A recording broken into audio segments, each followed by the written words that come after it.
So I don't want people to think about intake as like there's a one size fits all or there's one right way to do it. It really depends on the needs of your law firm at the time because those needs change. Your clientele, how many leads are you getting? Where are your leads coming from?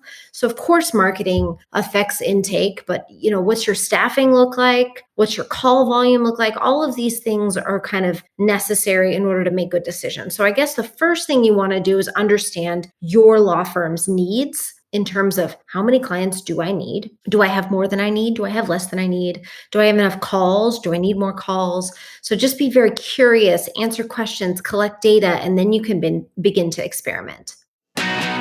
Is your intake process getting your firm the results it needs? Is your intake process creating barriers for potential clients? Could it be refined or possibly totally reworked? This week, we're joined by Billie Tarascio, successful attorney and co-author of Tiger Tactics, Powerful Strategies for Winning Law Firms.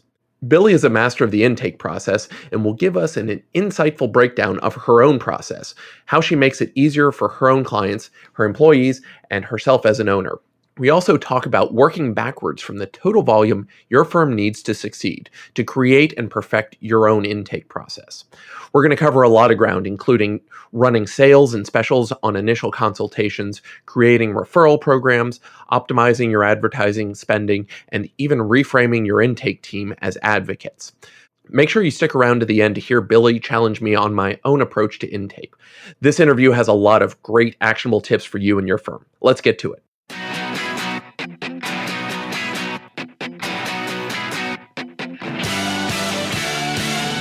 I'm John Strohmeyer, and this is the 5-Star Counsel Podcast. The market for legal services is shifting, and lawyers who don't adapt will be left behind. This podcast gives you a competitive edge in today's market by sharing the client service lessons you probably didn't learn in law school or in law practice. Let's start the show. This episode of 5-Star Counsel is sponsored by Text Expander. Supercharge your team with the power of Text Expander. Now, I've been using Text Expander for years, and it's a huge help. I save hours every week by using the snippets to consistently generate pre-written text for communications. This saves me from being lashed to the keyboard, coming up with the right words, and then typing them correctly. I've typed it correctly once, so it's ready whenever I type the short abbreviation I chose. Text Expander does the rest of the typing for me. Now, I started using text replacement years ago to streamline and speed up my time entry. I had a few snippets that included most of the words that I needed for any entry. I'd enter that snippet and then delete the words I didn't need. The best part was not having to type the same phrases over and over again.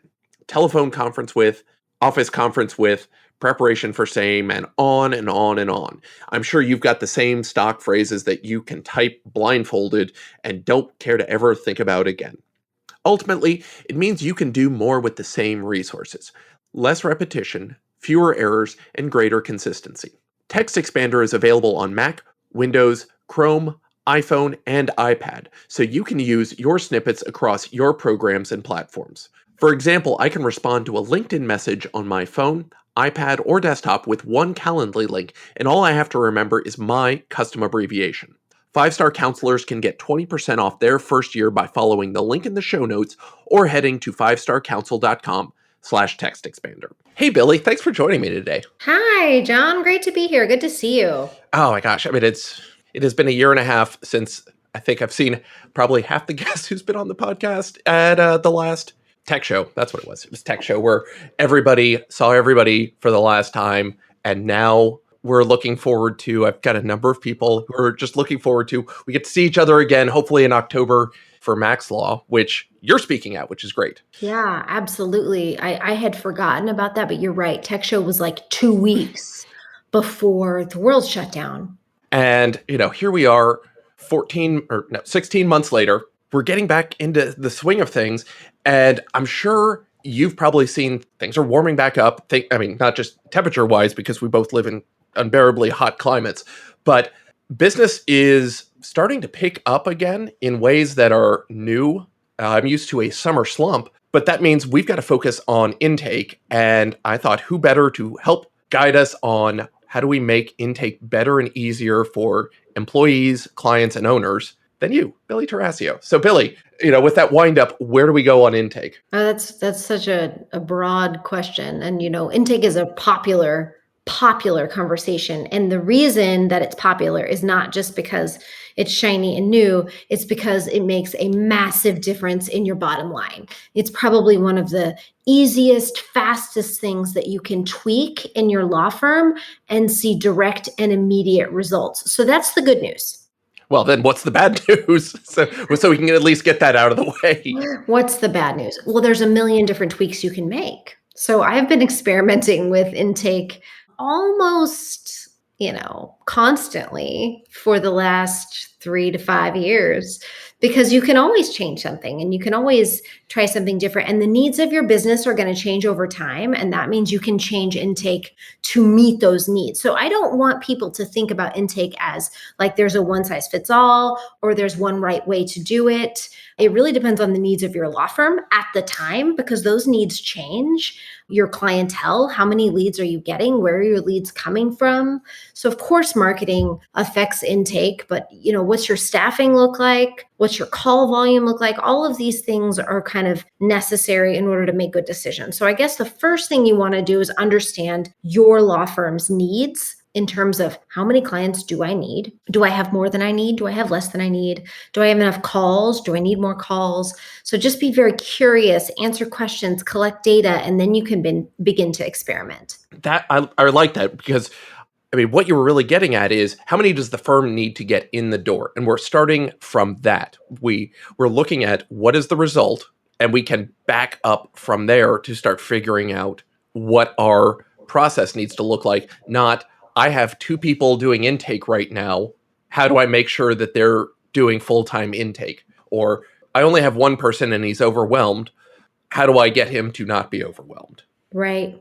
Absolutely true. Let's start with what our law firm needs. So I have a growing family law firm in Phoenix. And what that means is I'll hire and then I'll have new lawyers that are getting trained, and they won't have a full caseload. And so I'll need an influx of new clients. And then once they get full and my whole law firm is full, then I'll need to hire more lawyers and I'll need to slow down the number of new cases coming in. So there's always different needs of the law firm. So one of the things that I frequently do is when I've got, lawyers that I've hired that don't have full caseloads, but they've now been trained and they need full caseloads, is I'll run a consultation special where, typically we charge $250 for consultations, but I'll drop it down to $99. That always increases the number of consultations that occur for my law firm. And as long as I have people who are trained, who can convert those consultations into clients at a good rate, I'm not wasting time and money. That's the other thing you have to look at. Do you have somebody in your office who knows how to convert consultations to clients? And if you don't, if that number's too low, then don't spend another dollar on marketing. Don't spend another dollar on intake. Figure out how to make sure you've got somebody who could convert those potential clients into clients. Okay, so there's a lot to unpack there. Before I do, I want to make sure I understand your terminology, because I'm overlaying my process. And I want to make sure that we're using the words similarly, because I'm sure at least one listener will say, oh, that sounds right. And then we're going to go off and we're going to use terms and we'll get them lost. So the way I set things up, there's an initial free phone call with me. Mm-hmm.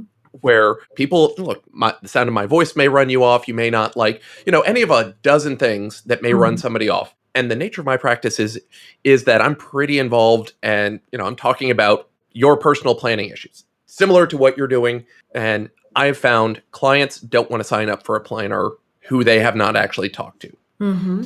From there, we're going to a paid consult where we're sitting down for 2-ish hours to go through everything and come up with their plan. And then at the end of that, that's where we're saying, like, here's what a full representation goes on. So initial call, strategy session, a consultation, I think is what you would call it, and then representation. Does that line up with what you would call? Yes. So the initial call, I would call an intake. Okay. So that's not done with lawyers in my firm, but that's akin. You've got your initial call, which I'll call the intake call. Then you've got your initial meeting, which I call the consultation. You call the strategy session. At the end of that consultation or strategy session, they should be signing up to be a client. Right. If you want right. them. Okay. So a 3-step process where we're getting things moving to the same place. And so the way I look at this, the intake call, which I think we're going to agree that is what I will call it for the rest of this. The intake call, I'm there, but the most important part is let's get people either yes or no, does it make sense to keep moving forward? Get the basic information. Can we do the work? Should we do the work? Do they like us enough to potentially pay us? Does it sound like what you're looking for there? Yeah. So the most important thing in that intake call is most of the time in family law, when people are calling a law firm, they know what a family law problem looks like. They know what a divorce looks like. They know what a modification looks like. They might be determining whether or not they want to hire an attorney, or they might be determining whether or not they want to hire and pay to talk to my law firm. Usually they're not calling for some other reason. They're either determining, do I want a lawyer at all? And do I want to work with this firm? Maybe can I get some more information about the process because I'm thinking about divorce? So the intake's job is to answer the phone, be friendly, form a connection, and get them scheduled for consultation. I want my intake team to collect as few pieces of information as is necessary to get them in for a consultation. I want to remove barriers to hiring at every single step of the way. And that starts with intake. So some people make their potential clients fill out massive intake forms. And that can serve as sort of the same thing that the consultation fee can serve as, a way to weed people out, to make people invested. I'd prefer to get paid for my time. So I don't require lots of intake forms. I want basic information, payment, and then consultation. Right. That's interesting because I've had barriers in the past. I've broken some of them down. I've put up other ones. And I do want some information. Like the initial call, that intake call with me, they're pushed out a few days because it ends up giving somebody on my staff who is not a lawyer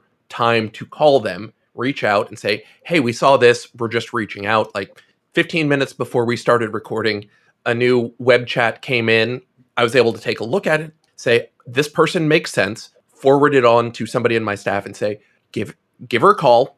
Here's the rough idea of what we should get out of this. I mean, the potential client lines up with probably what we can do and will probably be a good fit. But this way we're showing, hey, you didn't just talk to a robot on the website. There is a live human here who can reach back, get the basic information, because in that basic information call, they're also sussing out, like, is this a good fit? They have the red flags for that call. So I've got my intake call, but there's also the pre-call to try and weed people off, because what I found is my marketing is getting more effective and we're getting more people showing up. The problem is not everybody is a good fit for us. And so kind of keeping the broad strokes of the strategy there, I added the blocker of have somebody on staff call and get information. If they're not a good fit, like, that's okay. We've got two options. Okay. Send them somewhere else or adjust how we, create an option that does make sense for them that probably doesn't involve me.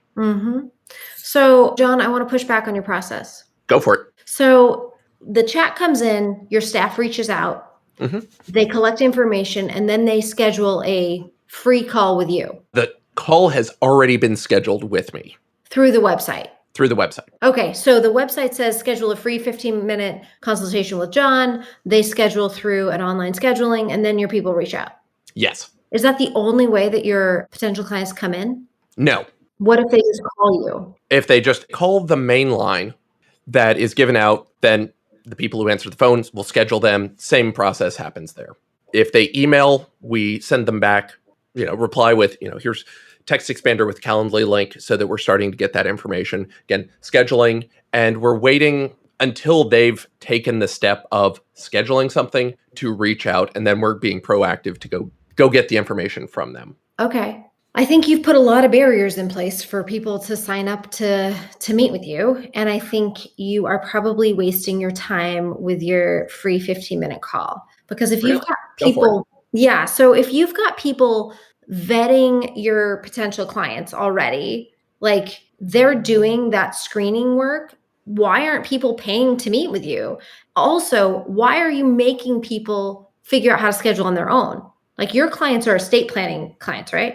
Right. You've got old rich people. They want to be able to have you work for them the way that they want you to work for them. That means if they want to call you up and have your secretary, I say secretary because they're old and, Sure. and schedule for them, they don't want to use an online scheduler. Why are you making them use an online scheduler? Well, I mean, so I will push back on that part. If they call, the person answering the phone has Calendly and they're just saying, this They're is the doing next it. time. Yeah, Got they're it. doing that. Yeah. Okay, so they do have options. They can either have somebody Yeah. do it for them, they can do it. Okay. So just to pull the curtain back, everything like Calendly is the major trigger for us in Zapier. And Mm-hmm. so once that happens, it means we've got an email and we've got a phone number for them. Mm-hmm. That triggers a lot of downstream things in Basecamp and Pipedrive and Kartra and all the Mm-hmm. other dozen things we have going, so Mm-hmm. that we're necessarily forcing everybody through Calendly, even if they're not explicitly using Calendly. I got it. I totally agree. That's how we do it too. We use Acuity, but it's the same thing. Our entire intake form is in Acuity. So in Yep. order to schedule a consultation, they have to put in the opposing party so we can do a conflict check. Yep. And they have to put in all of the information needed to meet with us for a consultation. So basically, the only thing that we've done is we've cut out the step in between your free consult and your consultation, or your Right. free intake call and your consultation. Right. And what I'm taking away of the thing I need to do is, hey, intake person who's calling, the pre-call, I just need to make sure they know they can offer the engagement letter in the strategy session. Totally. Absolutely. See, again, the only reason I have this podcast is so I can get free consulting from smart people. Well, and this is exactly how like people should be looking at their intake. It's just little piece by piece. Like Right. what's the piece? How can I tweak this piece? What might and maybe it doesn't work all the time. Maybe your people really, really want a 15-minute free time with you. But I think you can probably accomplish that with videos. And that's part of why we have everything on YouTube, or not everything. We have lots of things on YouTube, constantly adding there. We've replaced the web chat on the estate planning page at Strohmeyer Law with a video chat. It is not live. It's basically a version of Typeform called Video Ask. And this is the part where I'm like, why did I tell everybody my new secrets thing? And it's like, well, look, everybody's going to use it eventually. It's really neat. You set up the same sort of logic and it will get people to the right version of the right engagement letter if you follow the steps. And it's all on video. And there's still the option for, hey, I went through web chat. I would still like to talk to live human John before handing over dollars. And there's still the option for that. Got it. Yeah. I love it. Super. This call's paying off. And so I guess the other thing I would add to pushback, only to say it hasn't been a problem. We've got people coming in, and estate planning has always been a slow process. You rarely have the urgency of a court deadline. And so talking to a client this morning, it's been a month that she's had her drafts. And John, I'm so sorry. I know it takes forever. She's right in the middle of the fat part of the curve of, you're fine. Please don't worry. We will see you on Friday to sign documents anyway. Yeah. What you said right now is really important. If it's working for your law firm, don't tweak anything. If you're making as much money as you want to make, if you have as many clients as you want, who cares if your intake is optimized the same way some other firm is? Like, intake should serve you, not the other way around. Exactly. If you're listening to this podcast, you and I own our own firms because, among other things, we had thoughts about how we run our practice and how we would like to work. And I'm guessing in large part, you didn't like any of your other options. Of where you were working. I didn't even consider other options. Like, this is a blast. Yeah. Just every time I think about it, well, I could go back and it's like, no, they're not going to like it when I tell them we need to sign up for Typeform and all. They're certainly not going to understand Zapier. Right. Yeah. The other really important thing here is that if you use something like Calendly or Acuity, you can use this as a data collection tool. If you run all of your intakes through a similar process, the same process, then you have a tool that you can use to determine how many people are contacting you and where are they contacting you from. Right. And we've started analyzing our Calendly data to figure out, these are the calls that are coming in on a weekly basis. Does it just feel higher? or Mhm. is it actually higher? Mhm. Like I've added different Calendly links for different pages on the Mhm. website. So if you sign up on the estate planning page, it's only going to ask you estate planning questions. If you're on a probate page, it's going to ask you probate questions. Where did the person die? Do you have the will? Do you have the original will? Yeah.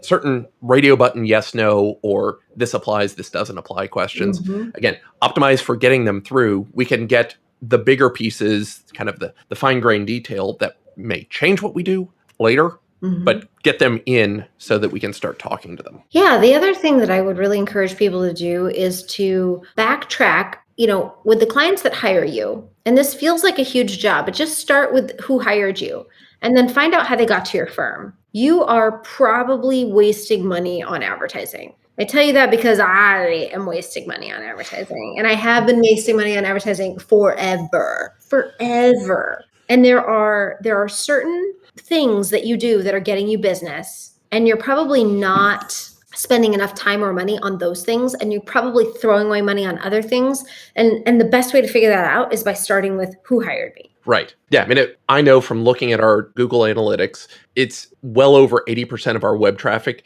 is from people who either typed in the website or Googled my name and got there. There is a smaller percentage of people who've just randomly Googled estate planning attorney and then they're sifting through reviews before they get to us. Mm-hmm.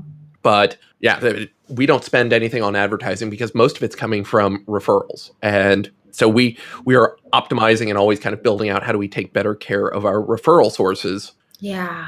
And it took me a while to figure this out. But, I'm going to put aside lawyer ethics. This is not that. But I actually have clients with multiple projects. My clients, with scare quotes, since this is an audio medium, people can't see.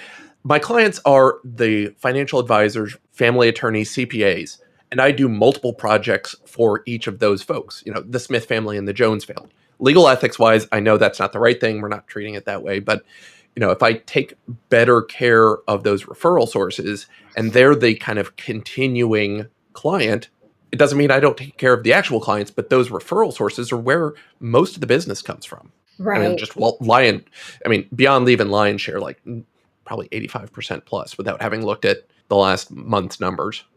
Absolutely. Without a doubt, Arizona just changed the ethical rules to allow fee splitting and therefore referral fees. And so for the first time, we've been able to institute a very systematic referral program. And so for every single person that is referred or it comes into modern law now, one of the things I recently did that was an interesting tweak is I renamed my intake people to legal advocates, family law legal advocates. And they not only just do intake, but they also do our client check-ins throughout the case, and then they collect NPS scores at the end.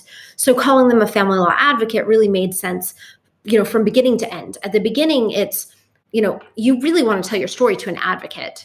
You don't want to tell your story to an intake person. Right. So it starts from the very beginning of really inviting. And then it also really allows me to invest in my intake people and giving them information to make them be able to advocate. And they are competent, college educated people and that they want to know how to do that. So back to the point. So one of the things they now ask every incoming potential client is, how did you hear from us? The reason we ask is we have a referral program. And if somebody referred you to modern law, then we're going to give them $200 and we're going to give you $100. And if you happen to refer people to us in the future, then we'll make sure you get that $200 and we'll give them a $100 discount. Why do we do that? We want them to search their brain and figure out who sent them to us. Because it's so easy to just be like, why are you asking me where I found you? What a pain. Right. Online. Yeah. But if you're going to get $100, Yeah. if you can think about your friend's neighbor who referred you, then you're going to try harder. And then I get to go thank your friend's neighbor, and she or he is going to be a lot more willing to send me more business because I'm giving them $200. Interesting. And so when you're giving them $100, is that actually just a statement credit, or instead of the $250 consultation fee, it's now $150? No, it gets paid out after 90 days of them being a client. Okay. So it's only for actual bona fide, retained clients. It doesn't just come off the consult. And we thought it might be powerful for them to get actual cash, but the clients have wanted a statement credit. So we've Right. changed that. It's an easier process. They now get a statement credit. Okay. Excellent. So I want to go back to something you mentioned was your intake people are college educated. Mm, Who is doing the intake? I mean, you've already said it's not an attorney, and mm-mm. I have no reason to push back on that. But who are the people who are doing this? How long? How do you get them ready to go? And I think the follow up to that is how long do you let them be intake people? Yeah, yeah. So great. All of those questions are great. So, at my law firm, I have both full-time in-house people, and then I have outsourced overflow. Now, the outsourced overflow happens to be a company that I own that people can use if they also want outsourced intake. It's really geared. It's maximized for family law. So people like personal injury lawyers have a different intake process than I think the consumer law attorneys like us. But they're college educated. They are either very empathetic and customer service driven, or they are more inherently sales oriented and competitive and personally like just go getters. And those people do very well too. It's one or the other. And both of those personalities are very different personalities, but they do both do very well in the intake role. Now, when are they done? They're done when they burn out. And for anybody who's had a nanny or anybody who has really listened to intake calls and watched their intake people, you'll know they always burn out. It's usually after about a year and a half, but it does depend on the individual. How do you know? Watch, listen to the calls. You will know when your people are checked out or burned out, when they simply have no more empathy to give to the caller on the other line because they've heard the story 500,000 times and they're over it. One of the things you can do to help your people from burning out is make sure that they get to be involved in the process, and then they get to be learning the whole time. So earlier, I didn't know this, and I made the mistake of just letting people do intake. One of the reasons I've made them family law advocates and I have them do the start to finish client advocacy is because now they get to have a little bit more payoff in the clients and what they're dealing with. They get to learn, they get to hear about what happened at court or what the outcome is, and now they're more vested in their jobs. Interesting. Yeah, because I'd like one, you're not doing the same thing over and over and over again. So you get some variety there. But they're also, I mean, you're cross training them to, whether or not they want to be a paralegal or a lawyer or whatever their long term goal is, there are things that need to be done in the law firm, regardless of what your title is. And you're making sure you've got cross training doing something else there. So, I mean, would you call it like a feeder position to ultimately being a paralegal or something like that? So it totally could be. I think like starting people in intake, I even like starting my attorneys on consultations before I start to give them a caseload. I think it's a fantastic way to start to learn the firm, to learn the different problems. People like your employees always want to know that they have upward mobility. That's so important to the generation of people that we have working for us, and maybe to just all humans now. And so being able to, so that they see upward mobility and the potential to stay and grow with your firm is crucial. And if people want to go on to being a legal assistant or paralegal, there's a clear path in the firm. If they want to go on to supervising and training and partner relationships and community outreach and more of that side of the law firm, there's that opportunity as well. Awesome. So, I mean, I'm going to kind of close the loop on this. Your intake people, if you left them to just do intake for at 18 months, they're burning out plus or minus. So now that you've got them more integrated across the client lifecycle, you're doing it because it works, but what's the timeline? Is there burnout, or do they have enough kind of downtime that they're not getting burned out? I think that I'm not seeing burnout at the same rates. I'm seeing more engagement. I also include them in, we have a weekly marketing meeting. They come. So being able to have more visibility, more human reaction in the firm, more connection to the firm. They also come to our weekly staff meetings. So they don't feel like they're on an island all by themselves, just listening to people's problems. That's really helped. Right. And I mean, for me, I know it's rare that we have actual, problems that aren't financial one way or another for an estate planning practice. I mean, just the ups and downs. I deal with different problems. that's okay. So the burnout, I'm going to keep that on in mind, but it's not something I look at and is like, oh yeah, this person has $5 million they need to distribute. Boo hoo. Right. Right. Excellent. Well, Billie, we've already burned through most of half an hour. We could stay here and talk all day, but you've got other things to do, and so do I. I would start closing with, well, what's one practical thing listeners can do to start upgrading their intake? I mean, we figure out what your need is, but once you've got that, where should we be going? Listen to your calls. Listen to your calls. That's the simplest way to figure out, do I like the way my firm sounds? Do I like the language people are using? Do they sound engaged? And one of the very best training tools for your intake people is to have them listen to their own calls. I love that, because you're going to hear not only what your people are doing, you're also going to hear what your actual clients are like, and it'll give you a chance to see you didn't pick up on this when they said XYZ. Mm-hmm. Next time, make sure you kind of listen for this, or you got this. This was good. Mm-hmm. I'm glad you picked up on that. I love that, because it's not just here's a metric. It's unfortunately, do more work. Right. Billie, this has been great. Where can we find out more about you and your outsourced intake folks and your training program? Yeah, so there's a ton. So my website for lawyers is modernlawpractice.com. And there are online courses for you to help you hire intake people, train intake people, set up your intake program, measure KPIs, what technology do you need, how to do consultations. So I make all of my incoming people take that course, and then I do training on top of it. And if you feel stuck on training, go there for sure. If you want to outsource, there's also information on that website about how to outsource. And if you just Google my name, you can find me pretty much everywhere. Billie, thanks so much for joining us. Thanks, John. We'll talk to you soon. All right, bye. Thanks so much for listening. You can find more info on us and get your free white paper on client service at 5starcounsel.com. You can get in touch with me at john@5starcounsel.com. If you enjoyed the podcast, please subscribe wherever fine podcasts are found and leave us a review wherever you can.